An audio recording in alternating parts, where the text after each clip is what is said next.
Hey everyone, and welcome back to the channel. So in today's head-to-head comparison, let's take a look at the all-new 2026 Toyota RAV4. This is an XLE, and put it up against the 2025 Honda CRV Sport. Now at the time of filming this, we don't have pricing for the new RAV4 yet. We do know they are going to start in the low $30,000 range. And with all of the trim levels for the RAV4 that we were able to film, this is my best estimate that is going to compete with this specific CRV. This Honda is right at $34,000. The XLE, we can expect to be somewhere around that range. And this model here is powered by the 2.5 liter 4-cylinder hybrid. It's paired to the eCVT transmission. This model is also front wheel drive, so it pumps out 226 horsepower with 163 pound-feet of torque. It weighs in around 3,800 pounds, and with a 14.5 gallon fuel tank, you can expect to see 48 miles per gallon in the city and 42 out on the highway. Now this also has a wheelbase of 105.9 inches. Its overall length is 181. It has a width of 73, a height of 66.5, and its ground clearance measures in at 8.1 inches. This is powered by the 2-liter inline 4-cylinder. It's paired to both the hybrid system along with the CVT transmission, and combined it pumps out 204 horsepower, 247 pound-feet of torque. That power is sent through the all-wheel drive system, propelling this 3,900-pound SUV from 0 to 60 in around 8 seconds. It has a top speed of 115 miles an hour. It also has a fuel capacity of 14 gallons, and you'll expect to see 40 miles per gallon in the city and 34 out on the highway. This also has a wheelbase of 106.3 inches. Its overall length is 184.8. It has a width of 73.5, a height of 66.5, and its ground clearance measures in just over 8 inches. Now as we take a look at the exterior styling for this XLE, you'll notice up front, this has a body colored grille with the cutouts, which are finished off in black, give it a really nice integration. There's also parking sensors up front. You'll notice LEDs for the lighting, which wrap around this bodywork, and then you'll notice there's some cutouts in the lower section of the bumper, along with some lower air dam fins and 2 bulges coming down the hood to give it a great look. There's also the gloss black trim accent that runs from headlight to headlight to tie those in nicely. Now as we take a look at the exterior styling for this model, it has a really nice design with all of the gloss black accents. You'll notice too that the Honda badge is also the sensor for distance pacing, so it's nicely integrated. There's also plenty of cutouts in that grille to provide a lot of cooling to all the components up front. And there's also a really nice design for the LEDs. Very thin housing that matches the upper section of that grille very nicely. You'll notice some of the gloss black accents actually go into that housing itself, so it splits right around it. There's some more gloss black accents in the lower section and parking sensors, and even more cutouts and active grille shutters too. And then a nice trim accent for the lower section of that bumper. Now as we work our way to the side, there is plastic for that lower section of the bumper, and it works its way to the fender flares. It's also in the lower side skirts, and this has a great design for these multi-spoke wheels. Now there's also gloss black for the side mirrors where there is a turn signal, and then up top there's roof racks, no sunroof for this particular model. There's also really nice lines that flow down the side. Now as we work our way to the side, there is some plastic for the lower section of the bumper. It works its way around the fender arches and the side skirts there. You get a gloss black set of wheels for this model. It's also on the mirrors too, where there's a turn signal too. Now there's chrome for the window trim, gloss black for the roof racks, and then you do get a sunroof up top.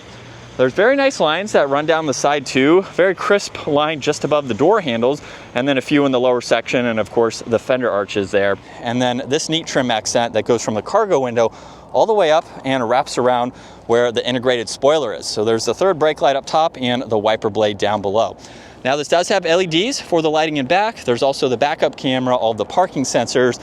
You'll notice the lower section of the bumper is plastic, just like up front and on the sides there. And then this has a very small Toyota badge just above RAV4. Now you can also use the control down below or the key fob to gain access to your cargo space, where you have a good bit of space. You'll notice there's tie-down hooks. There's also a storage bin on one side. You do have the removable cover, so you can use that as needed. And then underneath the floor, there's a spare, and you can use this for a little bit more storage if you need to. Now, of course, you can also fold down the back seats to maximize your interior cargo. And then up top, you have the 2 controls to either close the liftgate or to lock the vehicle. And then there's a 2-tone design for the integrated spoiler, where there's a third brake light. Wiper blade is in the lower section. There's also LEDs for the brake lights. You get a backup camera, all the parking sensors too. and then the dual exhaust system with some nice accents on both sides. It's interesting to note too that all-wheel drive is also a sticker just underneath that wiper blade, and you do also have remote start with this. So if you lock it and hold this button, you can start it up. It will default to the hybrid setting, so you won't really hear it start up, and then you can use that to shut it off as well. And then you do have a rear liftgate control, or you can just use the button up underneath the Honda badge there. And it does feature a power liftgate, which is really nice. Now in the back for this two-row SUV, you actually have a good bit of cargo space. There's also some lighting too. You have an area where you can place a cover. There's also a hook. You get a 12-volt, a little bit of storage on both sides of the floor, and you can even lift up the floor where you do have a little bit of storage. You can place items. You can also fold down the back seats too, so it makes it an extremely practical, smaller size SUV. Tons of cargo space. Now as we work our way to the interior, you'll notice this model does get body colored door handles and the beige interior, which is a great accent. There's a little bit of storage down below. You have a lot of storage actually in where the grab handle is, so you could place some items there if you need to. And then you have the beige seats with that solid design. Now if you use that release by the headrest, you can fold these seats pretty much flat, and you have a large opening to place in a lot of items, making this very practical for your cargo. Now you'll notice behind the seats are storage pockets. You have vents and auxiliaries. And at 5'10", I have 3 inches or so of headroom. So for its smaller size, it's very spacious. You could be taller than me and be pretty comfortable in the back. There's also the cup holders and the armrest in the middle. And then the cargo windows are pretty large. Now this does have proximity door handles up front. So just grab either front door and it will unlock the rear doors as well. And then this model has a really nice interior. You get some stitching on the armrest there. There's also some storage down below, cool trim accent just above the release handle, and the doors open very wide. So if you have car seats or you just want some better space to enter, it's a very large opening. Now with these seats, you get a really cool two-tone design, and you have the control here to also recline the seats. So as you can tell, they go back a very far way to make you that much more comfortable. So at 5'10", I have plenty of space. You have a lot of foot room. There's also vents and auxiliaries. You get one storage pocket on that passenger side. And then at my height, I have plenty of space with the seat reclined. You do have to grab this handle here and then pull the seat back up, lock it into place where I still have a good bit of space. Obviously, you wouldn't want to sit like this. It's not as comfortable, but you can go all the way back and just be really comfortable in this smaller vehicle. Now, right in the middle, you have the armrest along with cup holders, and then you do have some cargo windows there just to provide a little bit more visibility around that pillar there. Now up front, you have the addition of the window controls, side mirror adjustments, more storage down below, and that same two-tone design, of course. And then you get a power operating driver's seat finished in beige. RAV4 is also on the carpeted floor liners, which is a nice touch. And as we start this up, there's a leather trimmed steering wheel. You'll notice on the right side, there's all the cruise control settings, where this model also has distance pacing, lane keeping assist. And then on the left side, there's volume tuning, you have voice commands, and then you can access the full digital gauge cluster. Now, if you use the arrows to go left and right, you can actually pull up some of this information, which is going to be fixed. So this is how the screen will show. However, you can also scroll on the left side and go through this information as well. So depending on what you'd like to see in the middle and on the right side, you can go through it this way, and then you can also adjust that screen there. So you can't adjust anything on the right side, that is going to be fixed. Now on this left side, there's a dimmer switch for the gauges, the lift gate, fuel cap release, hood release. You have one air vent. Now up front, this even gets memory seating adjustments. You have your window control, side mirror adjustments, and then more storage down below. And then this has power operating front seats here with a nice design. Now there's a small door sill. It's also a low SUV too, so it's not all that hard to enter and exit. And then we can start this up by using the power button there. Now on the steering wheel, there's also paddle shifters too, even though this has a CVT. On the left side, you have volume and tuning. There's also a scrolling dial with voice commands and a home icon. On the right side, you have all the cruise control settings, lane keeping assistance, and distance pacing. Now pushing on the home icon under the digital gauge cluster, you can actually go through some information on this left side. So the right side is fixed with your miles per hour. You get some info right in the middle, and then you can scroll through a pretty good amount of information on this left side. So you can enter all of this just depending on what you need to get into and see all of the vitals within those. So pretty good amount of info to be able to monitor. Now on this left side, you have traction control, power liftgate. There's also one air vent. And then with the infotainment system, it's pretty easy to go through. You'll notice all of these widgets, which are customizable. So just depending on what you would like to see, you can place there. You can also get into your map, your phone, along with audio, and then you have different settings and profiles that you can adjust depending on how you would like to set this up. Now you'll notice still within the screen, you have access to the heated seats, physical buttons to adjust your temperatures. If you touch on them, you can also swipe up and down. And then you have fan speed, volume, and defrosters as well. And you can also use this with your voice commands, of course, and Toyota has updated that. So if I push on this, hey Toyota, turn down the fan speed. Lowering the fan speed. You can easily use adjustments like that, so you don't actually have to use the screen if you don't want to. Now there's air vents underneath that. You get wireless charging with a lot of storage. You get even more storage in the lower shelf there. And then with these two controls, you have different driving modes. So you can go through those. It will also change on the gauge cluster there. So just depending on the throttle response that you would like. There's also an EV mode that you can access. Now, since this is not the full plug-in hybrid, there is a speed limit with the EV mode, and I will show that once we get this out on the road. There's also your auto LSD along with traction control. You have some auxiliaries, some cup holders, and then with this in reverse, you have your backup camera with the guidelines there, and then you can also shift using the shifter here if you would like. Now you have auto hold and the e-brake, and then with the center console, you can not only open it up two different ways, but with two hands, you can release both of those sides and then completely remove this. Now you'll notice there's some auxiliaries down below, and then you can reinstall this the opposite direction, where now you have this small lip. So you can place some items there if you need it, or flip it around for a functional armrest. Now you have storage in the glove box along with up top, and then you'll notice there's a sunglass holder and dome lights too. And then here's a look at visibility, where you have a lot of glass. So it makes it incredibly easy to see over both shoulders. And then right in the middle with the infotainment system, you do have a few physical controls, but it's also a touchscreen system as well. There's several icons that you can go through here, just depending on what you need to get into, and you have fixed information running across the lower section. So you can pair your phone, you can get through the display mode, get into your phone, along with some audio adjustments. You also have those located on this left side too. There's more air vents underneath that, with that trim piece going all the way to the passenger side. You get more of that trim accent that you saw on the door panel underneath that. This also has heated seats.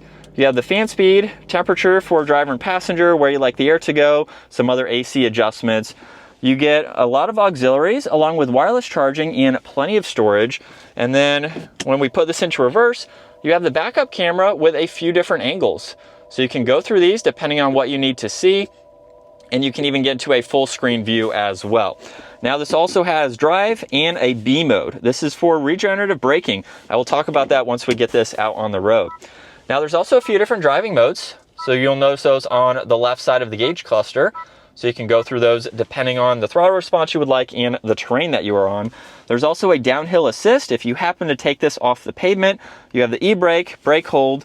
You get cup holders with a little bit of storage, more storage in the armrest. You have a locking glove box with even more storage. And then the rear view mirror, along with dome lights up top. You have controls for the sunroof. There's also a sunglass holder, and the sunshade is manually adjusting. And then here's a look at visibility from the driver's side. With those rear cargo windows, especially over the right side, makes it very easy to see all around. And still in sport mode, here we go. The pickup on this is very, very impressive. For not being the plug-in hybrid, I don't have any complaints with the amount of power that this model has. But this is what it's like to be behind the wheel for the latest RAV4. You have a really good outlook from the driver's seat. I can clearly see that passenger side with the bulge in the hood there. Makes it very easy to place the vehicle. Visibility is also super good to see. And you have a nice, comfortable place to be. These seats have a good design to them too. With the seat time that I've had behind the wheel of these so far, we're filming a lot with Toyota. So take a look at the rest of the trim levels that we're filming for the day, including taking the Woodlands off the pavement. This has been a fantastic vehicle. I've always been a fan of the RAV4. Personally, I like the 4Runner, I like the Tacoma like I own, just for a little bit more of the rugged and towing capabilities. But if you're just looking for a great daily driver, one that's going to be super good on MPG, this could probably go, I think what was mentioned, maybe 400 miles or so on a full tank. you're going to get some really good MPG. This has been driven a lot today, and it's averaging 39 with what's been driven with this today. So super impressive with the MPG, the styling, the features that you get. From what I've seen, these are going to start in the low $30,000 range. So with this XLE, you're probably going to be somewhere in the mid 30s-ish, give or take. We don't have official pricing yet.